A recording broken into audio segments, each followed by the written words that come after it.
Welcome to new TV Telugu. ఆంధ్రప్రదేశ్లోని విజయనగరం జిల్లా భోగాపురంలో గిరిజన విద్యార్థినులు, మహిళలు చారిత్రాత్మక ఘనత సాధించారు.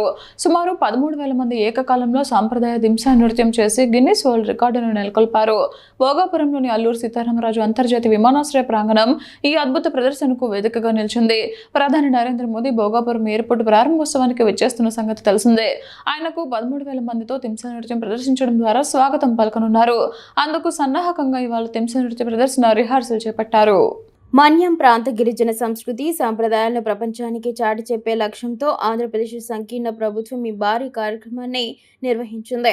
ఇందులో వివిధ ఐటీడీఏ పాఠశాలలకు చెందిన గిరిజన విద్యార్థినులు, మహిళలు పాల్గొన్నారు. వారంతా సాంప్రదాయబద్ధంగా గులాబీ రంగు, ఆకుపచ్చ అంచు చీరను ధరించి ఎంతో లయబద్ధంగా దింసా నృత్యం చేసి ఆకట్టుకున్నారు.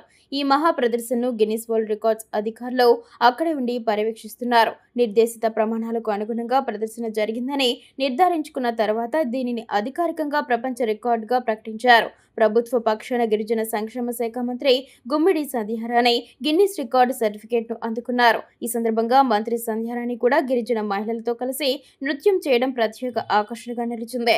రోజుల తరబడి కఠోర సాధన చేసి ఈ రికార్డును సాధించిన మహిళలు, వారికి శిక్షణ ఇచ్చిన సిబ్బంది, అధికారులను మంత్రి అభినందించారు. గిరిజన కళారూపాలను ప్రపంచ వేదికపైకి తీసుకువెళ్లేందుకు చేసిన ఈ ప్రయత్నాన్ని ఆమె ప్రశంసించారు.